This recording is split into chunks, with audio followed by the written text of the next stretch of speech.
देवी कवच। ओम अस्य श्री कवचस्य ब्रह्मा ऋषि अनुष्टुप छंद चामुंडा देवता अनंग्या सूक्त मात्रे बीजम दिग्बंध देवतास्त्वं श्री जगदम्बा प्रीत्यर्थे सप्तशती पाठांगत्वेन जपे विनियोगः। ओम नमः चंडिकाय। ओम यद्गेहं परमं लोके सर्वरक्षाकरं नृणां यन्न कस्यचिदाख्यातं तन्मे ब्रूहि पितामह। अस्ति गुह्यतं विप्र सर्वभूतोपकारं देव्यास्तु कवचं पुण्यं तच्छृण्व महामुने। प्रथमं शैलपुत्री च द्वितीयं ब्रह्मचारिणी तृतीयं चंद्रघंटेति कुष्मांडेति चतुर्थकं पंचमं स्कंदमातेति षष्ठं कात्यायनीति च सप्तमं कालरात्रिति महागौरीति चाष्टमम्। ओम चंडिका देवी को नमस्कार है। मार्कंडेय जी ने कहा, पितामह, जो इस संसार में परम गोपनीय तथा मनुष्यों को सब प्रकार से रक्षा करने वाला है और जो अब तक अपने दूसरे किसी के सामने प्रकट नहीं किया हो, ऐसा कोई साधन मुझे बताइए। ब्रह्मा जी बोले, ब्राह्मण, ऐसा साधन तो एक देवी का कवच ही है जो गोपनीय से भी परम गोपनीय, पवित्र तथा संपूर्ण प्राणियों का उपकार करने वाला है। महामुने, उसे श्रवण करो। देवी की 9 मूर्तियां हैं जिन्हें नव दुर्गा कहते हैं। उनके पृथक पृथक नाम बतलाए जाते हैं। प्रथम नाम शैलपुत्री है, दूसरी मूर्ति का नाम ब्रह्मचारिणी है, तीसरा स्वरूप चंद्रघंटा के नाम से प्रसिद्ध है, चौथी मूर्ति को कुष्मांडा कहते हैं, पांचवी दुर्गा का नाम स्कंद माता है, देवी के छठे रूप को कात्यायनी कहते हैं, सातवां कालरात्रि और आठवां स्वरूप महागौरी के नाम से प्रसिद्ध है, नवी दुर्गा का नाम सिद्धिदात्री है। ये सब नाम सर्वज्ञ महात्मा वेद भगवान के द्वारा ही प्रतिपादित हुए हैं। जो मनुष्य अग्नि में जल रहा हो, रणभूमि में शत्रुओं से घिर गया हो, विषम संकट में फंस गया हो तथा इस प्रकार भय से आतुर होकर जो भगवती दुर्गा की शरण में प्राप्त हुए हों, उनका कभी कोई अमंगल नहीं होता। युद्ध के समय संकट में पड़ने पर भी उनके ऊपर कोई विपत्ति नहीं दिखाई देती। उन्हें शोक, दुख और भय की प्राप्ति होती है। जिन्होंने भक्तिपूर्वक देवी का स्मरण किया है, उनका निश्चय ही अभ्युदय होता है। देवेश्वरी, जो तुम्हारा चिंतन करते हैं, उनकी तुम निसंदेह रक्षा करती हो। चामुंडा देवी प्रेत पर आरूढ़ होती है, वाराही भैंसे पर सवारी करती है, ऐन्द्री का वाहन ऐरावत हाथी है, वैष्णवी देवी गरुड़ पर ही आसन जमाती है, माहेश्वरी ऋषभ पर आरूढ़ होती है, कौमारी का वाहन मयूर है, भगवान विष्णु की प्रियतमा लक्ष्मी देवी कमल के आसन पर विराजमान है और हाथों में कमल धारण किए हुए हैं। वृषभ पर आरूढ़ ईश्वरी देवी ने श्वेत रूप धारण कर रखा है। ब्रह्मी देवी हंस पर बैठी हुई हैं और सब प्रकार के आभूषणों से विभूषित है। इस प्रकार ये सभी माताएं सब प्रकार की योग शक्तियों से संपन्न हैं। इनके सिवा और भी बहुत सी देवियां हैं जो अनेक प्रकार के आभूषणों के शोभा से युक्त तथा नाना प्रकार के रत्नों से सुशोभित हैं। ये संपूर्ण देवियां क्रोध में भरी हुई हैं और भक्तों की रक्षा के लिए रथ पर बैठी दिखाई देती हैं। ये शंख, चक्र, गदा, शक्ति, हल और मुसल, खेटक और तोमर, परशु तथा पाश, कुंत और त्रिशूल एवं उत्तम शांग, धनुष आदि अस्त्र शस्त्र अपने हाथों में धारण करती हैं। दैत्यों के शरीर का नाश करना, भक्तों को अभयदान देना और देवताओं का कल्याण करना, यही उनके शस्त्र धारण का उद्देश्य है। महान रौद्र रूप, अत्यंत घोर पराक्रम, महान बल और महान उत्साह वाली देवी, तुम महान भय का नाश करने वाली हो। तुम्हें नमस्कार है। तुम्हारी ओर देखना भी कठिन है। शत्रुओं का भय बढ़ाने वाली जगदम्बिके, मेरी रक्षा करो।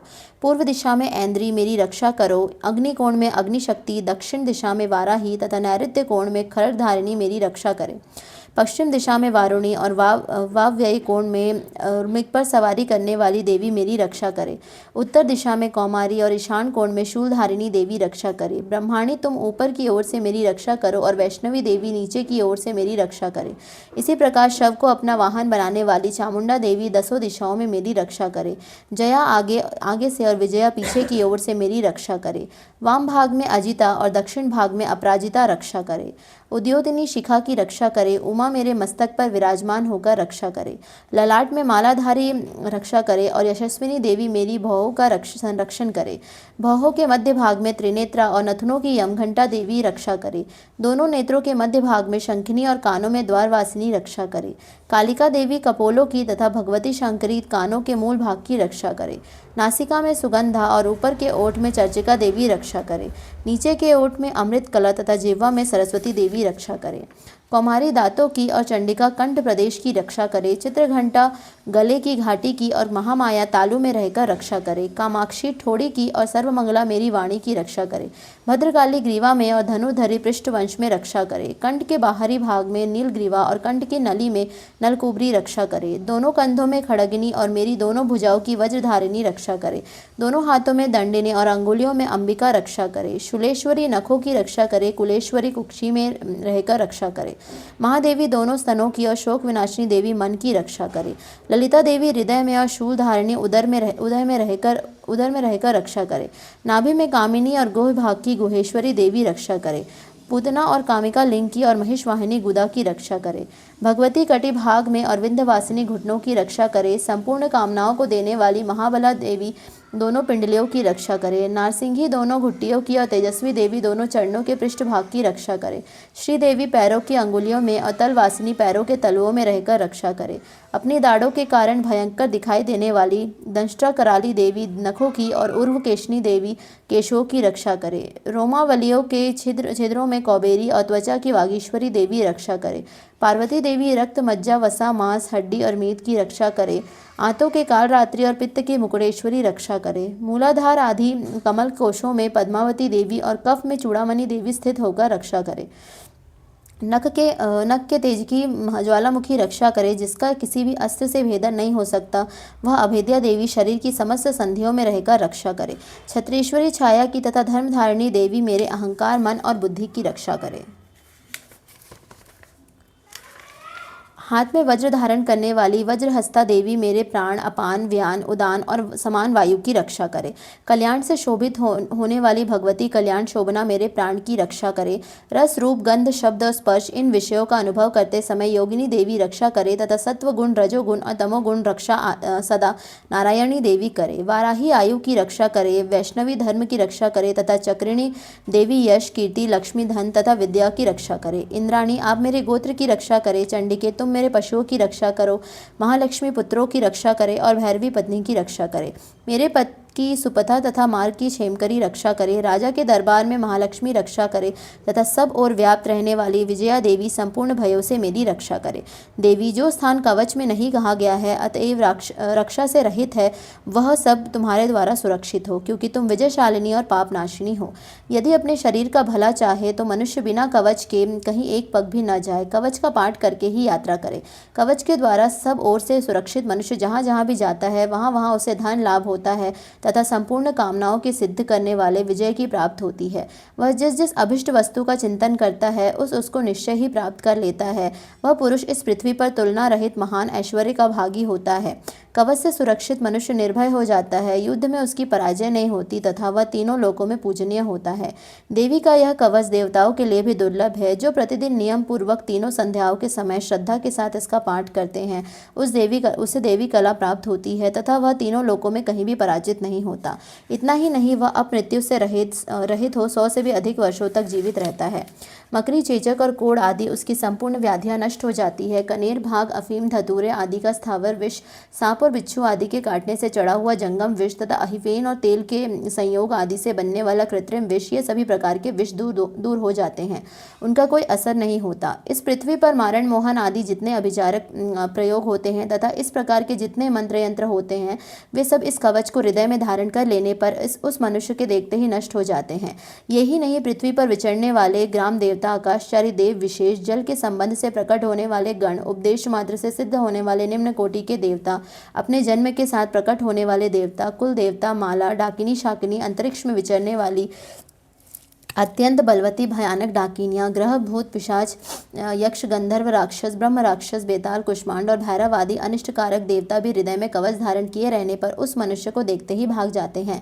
कवचधारी पुरुष को राजा से सम्मान वृद्धि प्राप्त होती है। यह कवच मनुष्य के तेज की वृद्धि करने वाला और उत्तम है। कवच का पाठ करने वाला पुरुष अपनी कीर्ति से विभूषित भूतल पर अपने सुयश के साथ साथ वृद्धि को प्राप्त होता है। जो पहले कवच का पाठ करके इसके बाद सप्तशती चंडी का पाठ करते हैं, जबकि उसकी जब तक वन, पर्वत और काननों सहित यह पृथ्वी टिकी रहती है तब तक यहाँ पुत्र, पौत्र आदि संतान परंपरा बनी रहती है। फिर देह का अंत होने पर वह पुरुष भगवती महामाया के प्रसाद से उस नित्य परम पद को प्राप्त होता है जो देवताओं के लिए भी दुर्लभ है। वह सुंदर दिव्य रूप धारण करना और कल्याण में शिव के साथ आनंद का भागी होता है। अर्गला स्त्रोत। ओम अस्य श्री अर्गला स्त्रोतस्य मंत्रस्य विष्णु ऋषि अनुष्टुप छंद श्री महालक्ष्मी देवता श्री जगदम्बा प्रीत्यते सप्तशती पाठांगत्वेन जपे विनियोगः। ओम नमः चंडिकाय। मार्कंडेय उवाच। ओम जयंती मंगला काली भद्रकाली कपालिनी दुर्गा क्षमा शिवा धात्री स्वाहा स्वधा नमोस्तुते। जय त्वं देवी चामुंडे जय भूतार्ति हारिणी जय सर्वगते देवी काल रात्रि नमोस्तुते। मधुकैठव विद्रा विविधात्री वरदे नमः। रूपम देहि जयम देहि यशो देहि द्विषो जहि। महिषासुर निर्नाशी भक्तानां सुखदे नमः। रूपम देहि जयम देहि यशो देहि द्विषो जहि। मार्कंड जी कहते हैं, जयंती मंगला काली भद्रकाली कपालिनी दुर्गा क्षमा शिवा धात्री स्वाहा और स्वधा इन नामों से प्रसिद्ध जगदम्बिके तुम्हें मेरा नमस्कार है। देवी चामुंडे तुम्हारी जय हो। संपूर्ण प्राणियों की पीड़ा हरने वाली देवी तुम्हारी जय हो। सब में व्याप्त रहने वाली देवी तुम्हारी जय हो। काल रात्रि तुम्हें नमस्कार हो। मधु और कैठब को मारने वाली तथा ब्रह्मा जी को वरदान देने वाली देवी तुम्हें नमस्कार है। तुम मुझे रूप दो, जय दो, यश दो और मेरे शत्रु काम क्रोध आदि शत्रुओं का नाश करो। महिषासुर का नाश करने वाली तथा भक्तों को सुख देने वाली देवी तुम्हें नमस्कार है। तुम रूप दो, जय दो, यश दो और काम क्रोध आदि शत्रुओं का नाश करो। रक्त बीज का वध और चंड मुंड का विनाश करने वाली देवी तुम रूप दो, जय दो, यश दो और काम क्रोध आदि शत्रुओं का नाश करो। शुंभ निशुंभ तथा धूम्रलोचन का मर्दन करने वाली देवी तुम रूप दो, जय दो, यश दो और काम क्रोध आदि शत्रुओं का नाश करो। सबके द्वारा वंदित युगल चरणों वाली तथा संपूर्ण सौभाग्य प्रदान करने वाली देवी तुम रूप दो, जय दो, यश दो और काम क्रोध आदि शत्रुओं का नाश करो। देवी तुम्हारे रूप और चरित्र अचिंत्य है। तुम समस्त शत्रुओं का नाश करने वाली हो। रूप दो, जय दो, यश दो और काम क्रोध आदि शत्रुओं का नाश करो। पापों को दूर करने वाली चंडिके जो भक्ति पूर्वक तुम्हारे चरणों में सर्वदा मस्तक झुकाते हैं, उन्हें रूप दो, जय दो, यश दो और उनके काम क्रोध आदि शत्रुओं का नाश करो। रोगों का नाश करने वाली चंडिके जो भक्ति पूर्वक तुम्हारी स्तुति करते हैं, उन्हें रूप दो, जय दो, यश दो और उनके काम क्रोध आदि शत्रुओं का नाश करो। चंडिके इस संसार में जो भक्ति पूर्वक तुम्हारी पूजा करते हैं, उन्हें रूप दो, जय दो, यश दो और उनके काम क्रोध आदि शत्रुओं का नाश करो। मुझे सौभाग्य और आरोग्य दो, परम सुख दो, रूप दो, जय दो, यश दो और मेरे काम क्रोध आदि शत्रुओं का नाश करो। जो मुझसे द्वेष रखते हो उनका नाश और मेरे बल की वृद्धि करो। रूप दो, जय दो, यश दो और मेरे काम क्रोध आदि शत्रुओं का नाश करो। देवी मेरा कल्याण करो, मुझे उत्तम संपत्ति प्रदान करो। रूप दो, जय दो, यश दो और काम क्रोध आदि शत्रुओं का नाश करो। अंबिके, देवता और असुर दोनों ही अपने माथे के मुकुट की मणियों के ऊपर तुम्हारे चरणों पर घिसते रहते हैं। तुम रूप दो, जय दो, यश दो और काम क्रोध आदि शत्रुओं का नाश करो। तुम अपने भक्तजन को विद्वान, यशस्वी और लक्ष्मीवान बनाओ तथा रूप दो, जय दो, यश दो और उसके काम क्रोध आदि शत्रुओं का नाश करो। प्रचंड दैत्यों के दर्प का दलन करने वाली चंडिके मुझ शरणागत को रूप दो, जय दो, यश दो और मेरे काम क्रोध आदि शत्रुओं का नाश करो। चतुर्मुख ब्रह्मा जी के द्वारा प्रशंसित चार भुजा धारिणी परमेश्वरी तुम रूप दो, जय दो, यश दो और काम क्रोध आदि शत्रुओं का नाश करो। अथ कीलकम। ओम अस्य श्री कीलक मंत्रस्य शिव ऋषि अनुष्टुप छंद श्री महासरस्वती देवता श्री जगदम्बा प्रीत्यते सप्तशती पाठांगत्वेन जपे विनियोगः। मार्कंडेय उवाच। ओम विशुद्ध ज्ञान देहाय त्रिवेदी दिव्य चक्षुषे श्रेयः प्राप्निमित्ताय नमः। सुमार्धधारिणे सर्वमेतद्विजानी यंत्र मंत्राणां भी कीलकं सोपि शेप वापनोति सततं जाप्य तत्परः।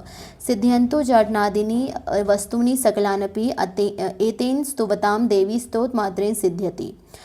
ओम चंडिका देवी को नमस्कार है। मार्कंडेय जी कहते हैं, विशुद्ध ज्ञान ही जिनका शरीर है, तीनों वेदी जिनके 3 दिव्य नेत्र हैं, जो कल्याण प्राप्ति के हेतु हैं तथा अपने मस्तक पर अर्धचंद्र का मुकुट धारण करते हैं, उन भगवान शिव को नमस्कार है।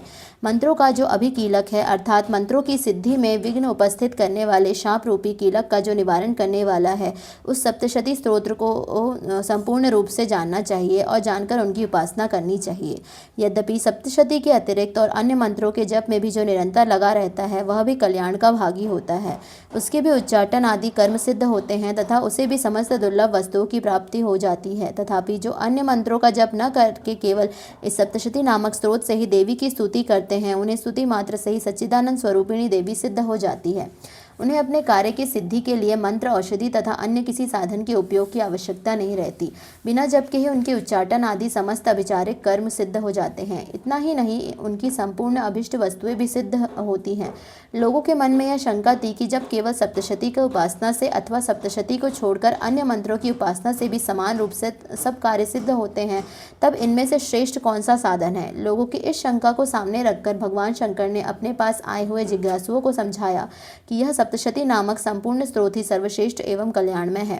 तदनंतर भगवती चंडिका के सप्तशती नामक स्त्रोत को महादेव जी ने गुप्त कर दिया। सप्तशती के पाठ से जो पुण्य प्राप्त होता है उसकी कभी समाप्ति नहीं होती, किंतु अन्य मंत्रों के जप जन्य पुण्य की समाप्ति हो जाती है। अतः भगवान शिव ने अन्य मंत्रों की अपेक्षा जो सप्तशती की ही श्रेष्ठता का निर्णय किया उसे यथार्थी जानना चाहिए।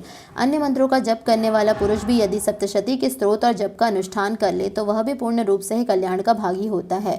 इसमें तनिक भी संदेह नहीं है। जो साधक कृष्ण पक्ष की चतुर्दशी अथवा अष्टमी को एकाग्रचित होकर भगवती की सेवा में अपना सर्वस्व समर्पित कर देता है, फिर उसे प्रसाद रूप से ग्रहण करता है, उसी पर भगवती प्रसन्न होती है, अन्यथा उनकी प्रसन्नता नहीं प्राप्त होती। इस प्रकार सिद्धि के प्रतिबंध रूप कीलक के द्वारा महादेव जी ने इस स्त्रोत को कीलित कर रखा है। जो पूर्वोक्त रीति से निष्कीलन करके इस सप्तशती स्त्रोत का प्रतिदिन स्पष्ट उच्चारण पूर्वक पाठ करता है वह मनुष्य सिद्ध हो जाता है, वही देवी का पार्षद होता है और वही गंधर्व भी होता है। सर्वत्र विचरते रहने पर भी इस संसार में उसे कहीं भी भय नहीं होता। वह अब मृत्यु के वश में नहीं पड़ता तथा देह त्यागने के अनंतर मोक्ष प्राप्त कर लेता है। अतः कीलन को जानकर उसका परिहार करके ही सप्तशती का पाठ आरंभ करे। जो ऐसा नहीं करता उसका नाश हो जाता है। इसलिए कीलक और निष्कीलन का ज्ञान प्राप्त करने पर यह स्त्रोत निर्दोष होता है और विद्वान पुरुष इस निर्दोष स्त्रोत का ही पाठ आरंभ करते हैं।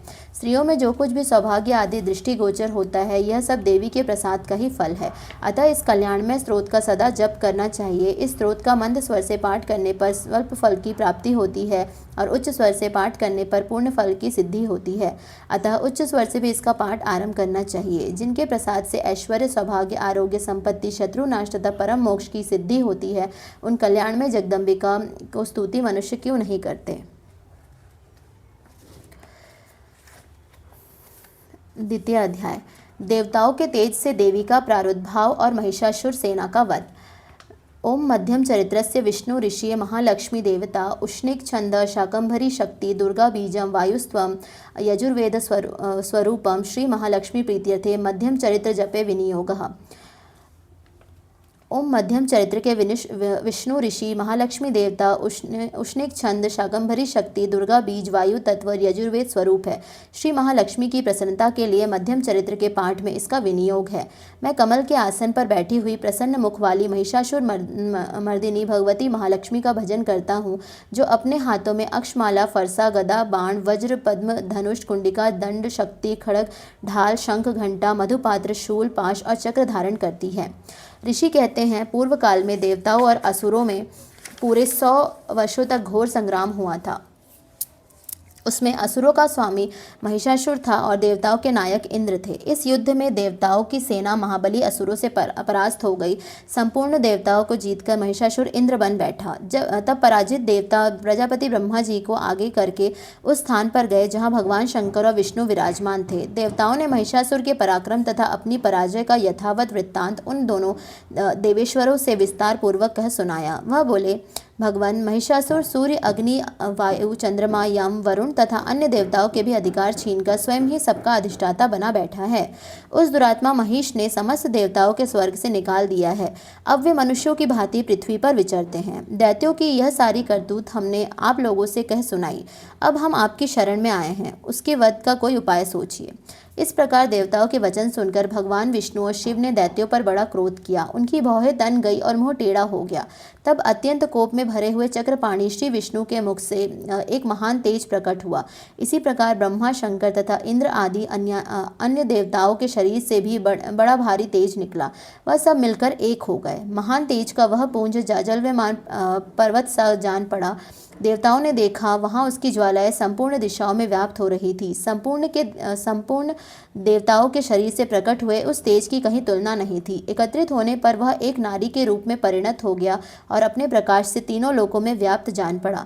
भगवान शंकर का जो तेज था उससे उस देवी का मुख प्रकट हुआ। यमराज के तेज से उसके सिर में बाल निकल आए। श्री विष्णु भगवान के तेज से उसकी भुजाएं उत्पन्न हुई।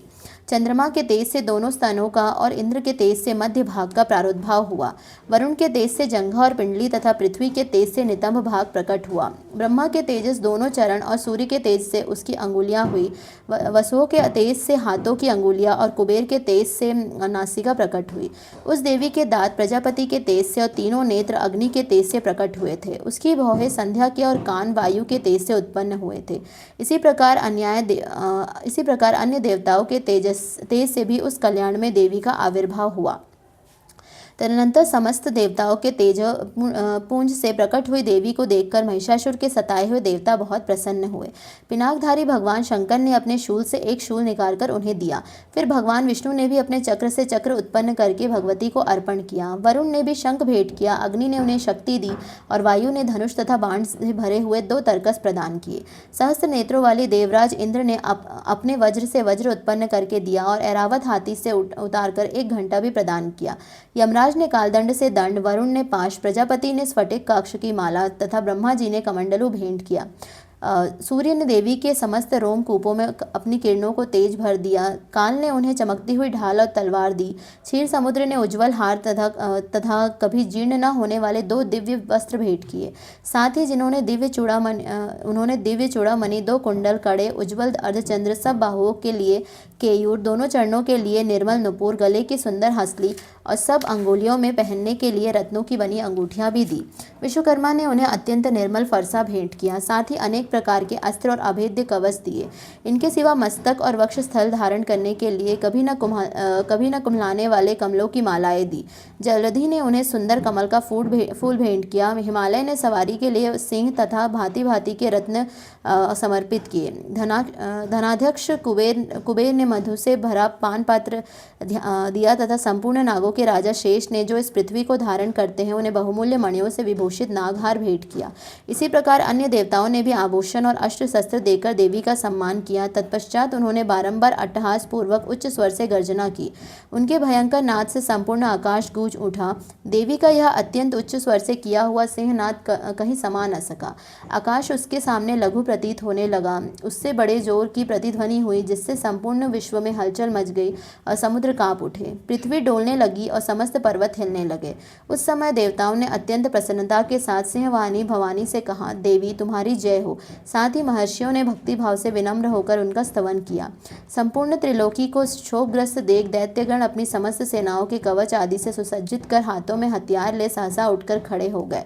उस समय महिषासुर ने बड़े क्रोध में आकर कहा, यह क्या हो रहा है। फिर वह संपूर्ण असुरों से घिरकर उस सिंहनाद की ओर लक्ष्य करके दौड़ा और आगे पहुंचकर उसने देवी को देखा, जो अपने प्रभाव से तीनों लोगों को प्रकाशित कर रही थी। उनके चरणों के भार से पृथ्वी दबी जा रही थी।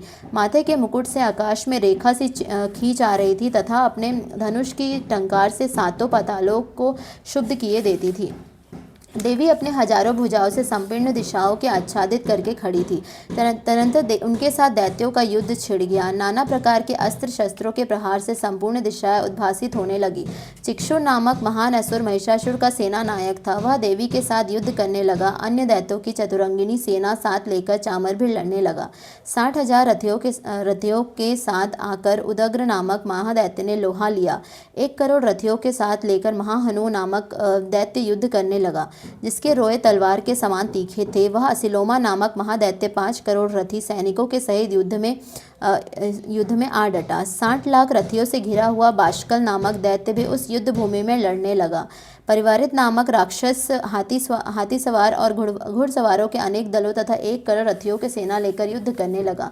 बिडाल नामक दैत्य 5 अरब रथियों से घिरकर लोहा लेने लगा। उनके अतिरिक्त और भी हजारों महादैत्य रथ, हाथी और घोड़ों की सेना साथ लेकर वहां देवी के साथ युद्ध करने लगे। स्वयं महिषासुर उस रणभूमि में कोटि कोटि सहस्त्र रथ, हाथी और घोड़ों की सेना से घिरा हुआ खड़ा था।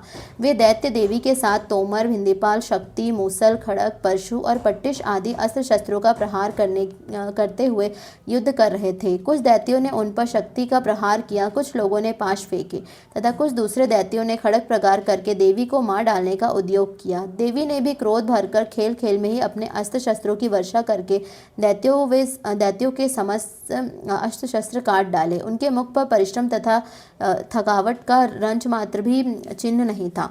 देवता और ऋषि उनकी स्तुति करते थे और वे भगवती परमेश्वरी दैत्यों के शरीरों पर अस्त्र शस्त्रों की वर्षा करते रहती। देवी का वाहन सिंह भी क्रोध में भरकर गर्दन के बालों को हिलाता हुआ असुरों की सेना में इस प्रकार विचरने लगा मानो वनों में दावानल फैल रहा हो।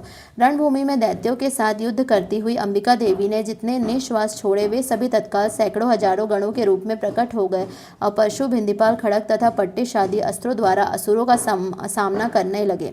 देवी की शक्ति से बड़े हुए वे गण असुरों का नाश करते हुए नगाड़ा और शंख आदि बाज बजाने लगे। इस संग्राम महोत्सव में कितने ही गण मृदंग बजा रहे थे। तदनंतर देवी त्रिशूल से, गदा से, शक्ति की वर्षा से और खड़ग आदि से सैकड़ों महादैत्यों का संहार कर डाला। कितनों को घंटे के भयंकर नाद से मूर्छित करके मार गिराया। बहुतेरे दैत्यों के पाश से बांधकर धरती पर घसीटा। कितने ही दैत्य उनकी तीखी तलवार की मार से दो दो टुकड़े हो गए। कितने ही गदा की चोट से घायल हो धरती पर सो गए। कितने ही मूसल की मार से अत्यंत आहत होकर रक्त वमन करने लगे। कुछ दैत्य शूल से छाती फट जाने के कारण पृथ्वी पर ढेर हो गए। उस रणांगन में बाण समूहों की वृष्टि से कितने ही असुरों की कमर टूट गई। बाज की तरह झपटने वाले देव पीड़क दैत्यगण अपने प्राणों से हाथ धोने लगे। किन्हीं के बाहें छिन्न भिन्न हो गई, कितनों की गर्दनें कट गई, कितनों की दैत्यों के मस्तक कट कट कर गिरने लगे। कुछ लोगों के शरीर मध्य भाग ही विदीर्ण हो गए। कितने ही महादैत्य जांघें कट जाने से पृथ्वी पर गिर पड़े। कितनों की देवी ने एक बाह, एक पैर और एक नेत्र वाले करके दो टुकड़ों में चीर डाला। कितने ही दैत्य मस्तक कट जाने पर भी गिरकर फिर उड़ जाते और केवल धड़ के ही रूप में अच्छे अच्छे हथियार हाथ में ले देवी के साथ युद्ध करने लगते थे। दूसरे कबंध युद्ध के बाजों की लय पर नाचते थे। कितने ही बिना सिर के धड़ हाथों में खड़ग, शक्ति और दृष्टि लिए दौड़ते थे तथा दूसरे महादैत्य ठहरो ठहरो यह कहते हुए देवी को युद्ध के लिए ललकारते थे। जहाँ वह घोर संग्राम हुआ था वहाँ की धरती देवी के गिराए हुए रथ, हाथी, घोड़े और असुरों की लाशों से ऐसे पट गई कि वहाँ चलना फिरना असंभव हो गया था। दैत्यों की सेना में हाथी, घोड़े और असुरों के शरीरों से इतनी अधिक मात्रा में रक्तपात हुआ था कि थोड़ी ही देर में वहाँ खून की बड़ी बड़ी नदियाँ बहने लगी। जगदम्बा ने असुरों की विशाल सेना के क्षण भर में नष्ट कर दिया, ठीक उसी तरह जैसे तृण और काट के भारी ढेर को आग कुछ ही क्षणों में भस्म कर देती है। और वह सिंह भी गर्दन को बालों को हिला हिलाकर जोर से गर्जना करता हुआ दैत्यों के शरीरों से मानो उनके प्राण चुन लेता था। वहाँ देवी के गणों ने भी उन महादैत्यों के साथ ऐसा युद्ध किया जिससे आकाश में खड़े हुए देवतागण उन पर बहुत संतुष्ट हुए और फूल बरसाने लगे। इस प्रकार मार्कंडेय पुराण में सार्वणिक मनवंतर की कथा के अंतर्गत देवी महात्म्य महिषासुर की सेना का वध नामक दूसरा अध्याय पूरा हुआ। तृतीय अध्याय, सेनापति सहित महिषासुर का वध। जगदम्बा के श्री अंगों की कांति उदय काल के सहस्त्रों सूर्यों के समान है। वे काल रंग की रेशमी साड़ी पहने हुए हैं। उनके गले में मुंडमाला शोभा पा रही है। दोनों स्तनों पर रक्त चंदन का लेप लगा है। वे अपने कर कमलों में जप मालिका, विद्या और अभय तथा वर नामक मुद्राएं धारण किए हुए हैं।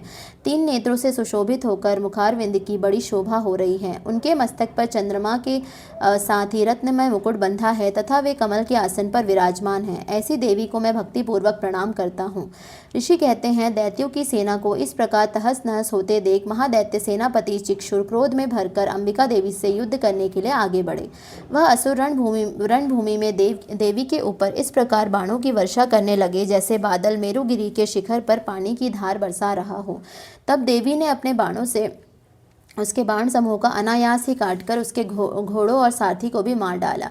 साथ ही उसके धनुष तथा अत्यंत ऊंची ध्वजा को भी तत्काल काट गिराया। धनुष कट जाने पर उसके अंगों को अपने बाणों से बींध डाला।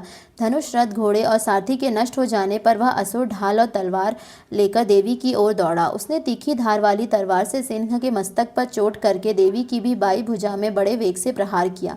राजन, देवी की बाह पहुँचते ही वह तलवार टूट गई। फिर तो क्रोध से लाल आंखें करके उस राक्षस ने शूल हाथ में लिया और उसे उस महादैत्य ने भगवती भद्रकाली के ऊपर चलाया। वह शूल आकाश से गिरते हुए सूर्यमंडल की भांति अपने तेज से प्रज्वलित हो उठा। उस शूल को अपनी ओर आते हुए देख देवी ने भी शूल का प्रहार किया। उससे राक्षस के शूल के सैकड़ों टुकड़े हो गए। साथ ही महादैत्य चिक्षुर की भी धज्जियां उड़ गई। वह प्राणों से हाथ धो बैठा। महिषासुर के सेनापति उस पराक्रमी चिक्षुर के मारे जाने पर देवताओं की पीड़ा देने वाला चामर हाथी पर चढ़कर आया। उसने भी देवी के ऊपर शक्ति का प्रहार किया, किंतु जगदम्बा ने उसे अपने हुंकार से ही आहत एवं निष्प्रभ करके तत्काल पृथ्वी पर गिरा दिया। शक्ति टूटकर गिरी हुई देख चामर को बड़ा क्रोध हुआ। अब उसने शूल चलाया, किंतु देवी ने उसे भी अपने बाणों द्वारा काट डाला। इतने में ही देवी का सिंह उछलकर हाथी के मस्तक पर चढ़ बैठा और उस दैत्य के साथ खूब जोर लगाकर बाहु युद्ध करने लगा। वे दोनों लड़ते लड़ते हाथी से पृथ्वी पर आ गए और अत्यंत क्रोध में भरकर एक दूसरे पर बड़े भयंकर प्रहार करते हुए लड़ने लगे। तदनंतर सिंह बड़े वेग से आकाश की ओर उछला और उधर से गिरते समय उसके पंजों की मार से चामर का सिर धड़ से अलग कर दिया। इसी प्रकार उदग्र भी शीला और वृक्ष आदि की मार खाकर रणभूमि में देवी के हाथ से मारा गया तथा कराल भी दांतों, मुक्कों और थप्पड़ों की चोट से धराशायी हो गया। क्रोध में भरी हुई देवी ने गदा की चोट से उद्वत का कचूमर निकाल डाला। भिंदीपाल से वाशकल को तथा बाणों से ताम्र और अंधक को मौत के घाट उतार दिया। 3 नेत्रों वाली परमेश्वरी ने त्रिशूल से उग्रास्य, उग्रवीर्य तथा महाहनु नामक दैत्यों को मार डाला। तलवार की चोट से विडाल के मस्तक को धड़ से काट गिराया। दुर्धर और दुर्मुख इन दोनों को भी अपने बाणों से यमलोक भेज दिया। इस प्रकार अपनी सेना का संहार होता देख महिषासुर ने भैंसे का रूप धारण करके देवी के गणों से त्रास देना आरंभ किया। किन्हीं की थुथुन से मार कर, किन्हीं के ऊपर खुरों का प्रहार करके, किन्हीं से पूंछ से चोट पहुंचाकर, कुछ को सींगों से विदीर्ण करके, कुछ गणों के वेग से, किन्हीं को सिन्हान से, कुछ को चक्कर देकर और कितनों को निश्वास वायु के झोंके से धराशायी कर दिया। इस प्रकार गणों की सेना को गिराकर वह असुर महादेवी के सिंह को मारने के लिए झपटा। इससे जगदम्बा को बड़ा क्रोध हुआ। उधर महापराक्रमी महिषासुर भी क्रोध में भरकर धरती को खुरों से खोदने लगा तथा अपने सींगों से ऊंचे ऊंचे पर्वतों को उठाकर फेंकने और गर्जने लगा। उसके वेग से चक्कर देने के कारण पृथ्वी शुद्ध होकर फटने लगी। उसकी पूंछ से टकराकर समुद्र सब ओर से धरती को डुबोने लगा। हिलते हुए सींगी के आघात से विदीर्ण होकर बादलों के टुकड़े टुकड़े हो गए। उसके श्वास की प्रचंड वायु के वेग से उड़े हुए सैकड़ों पर्वत आकाश से गिरने लगे। इस प्रकार क्रोध में भरे हुए उस महादैत्य को अपनी ओर आते देख चंडिका ने उसका वध करने के लिए महान क्रोध किया। उन्होंने पाश फेंककर इस महान असुरों को बांध लिया। उस महासंग्राम में बंध जाने पर उसने भैंसे का रूप त्याग दिया और तत्काल सिंह के रूप में वह प्रकट हो गया। वह अवस्था में जगदम्बा ज्यों ही उसका मस्तक काटने के लिए उद्यत हुई, तो ही वह खड़गधारी पुरुष के रूप में दिखाई देने लगा।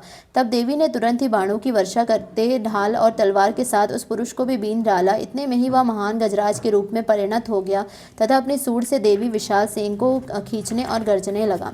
खींचते समय देवी ने तलवार से उसकी सूंड काट डाली। तब उस महादैत्य ने पुनः भैंसे का शरीर धारण कर लिया और पहले की ही भांति चराचर प्राणियों से तीनों लोगों की व्याकुल करने लगा। अब क्रोध में भरी हुई जगन्माता चंडिका बारंबार उत्तम मधु का पान करने और लाल आंखें करके हंसने लगी। उधर वह बल और पराक्रम के मद से उन्मत्त हुआ राक्षस गर्जने लगा और सींगों से चंडी के ऊपर पर्वतों को फेंकने लगा। उस समय देवी और बाणों के समूहों को उसके फेंके हुए पर्वतों को चूर्ण करती हुई बोली। बोलते समय उनका मुख मधु के मद से लाल हो रहा था और वाणी लड़खड़ा रही थी। देवी ने कहा, ओ मूढ़, मैं जब तक मधु पीती हूँ तब तक तू क्षण भर के लिए खूब गर्ज ले। मेरे हाथों से यह तेरी मृत्यु हो जाने अब शीघ्र ही देवता भी गर्जना करेंगे। ऋषि कहते हैं, यह कहकर देवी उछली और उस महादैत्य के ऊपर चढ़ गए। फिर अपने पैर से उसे दबाकर उन्हें शूल से उसके कंठ में आघात किया। उनके पैर से दबा होने पर भी महिषासुर अपने मुख से अभी आधे शरीर से ही वह बाहर निकलने पाया था कि देवी ने अपने प्रभाव से उसे रोक दिया। आधा निकला होने पर भी वह महादैत्य देवी से युद्ध करने लगा। तब देवी ने बहुत बड़ी तलवार से उसका मस्तक काट गिराया। फिर तो हाहाकार करती हुई दैत्यों की सारी सेना भाग गई और संपूर्ण देवता अत्यंत प्रसन्न हो गए। देवताओं ने दिव्य महिषियों के साथ दुर्गा देवी का स्तवन किया। गंधर्व राज गाने लगे तथा अप्सराएं नृत्य करने लगी। इसी प्रकार मार्कंडेय पुराण में सार्वणिक मनवंतर की कथा के अंतर्गत देवी महात्म्य महिषासुर वध नामक 3रा अध्याय पूरा हुआ।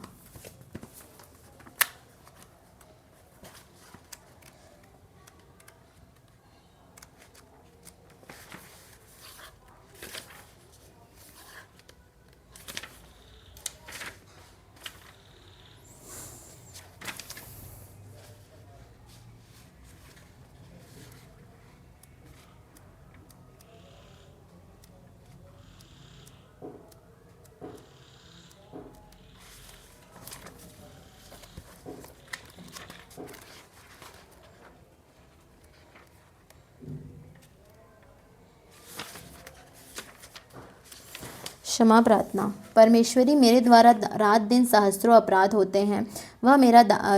यह मेरा दास है। यो समझकर मेरे उन अपराधों को तुम कृपा पूर्वक क्षमा करो। परमेश्वरी, मैं आवाहन नहीं जानता, विसर्जन करना नहीं जानता तथा पूजा करने का ढंग भी नहीं जानता, क्षमा करो। देवी सुरेश्वरी, मैंने जो मंत्रहीन, क्रियाहीन और भक्तिहीन पूजन किया है वह सब आपकी कृपा से पूर्ण हो। सैकड़ों अपराध करके भी जो तुम्हारी शरण में जगदम्ब कहकर पुकारता है उसे वह गति प्राप्त होती है जो ब्रह्मादि देवताओं के लिए भी सुलभ नहीं है। जगदम्बिके, मैं अपराधी हूँ किंतु तुम्हारी शरण में आया हूँ, इस समय दया का पात्र हूँ, तुम जैसा चाहो वैसा करो। देवी परमेश्वरी, अज्ञान से, भूल से अथवा बुद्धि भ्रांत होने के कारण मैंने जो न्यूनता या अधिकता कर दी है वह सब क्षमा करो और प्रसन्न हो। सच्चिदानंद स्वरूपा परमेश्वरी, जगन माता कामेश्वरी, तुम प्रेम पूर्वक मेरी यह पूजा स्वीकार करो और मुझ पर प्रसन्न रहो। देवी सुरेश्वरी, तुम गोपनीय से भी गोपनीय वस्तु की रक्षा करने वाली हो, मेरे निवेदन किए हुए इस जप को ग्रहण करो, तुम्हारी कृपा से मुझे सिद्धि प्राप्त हो।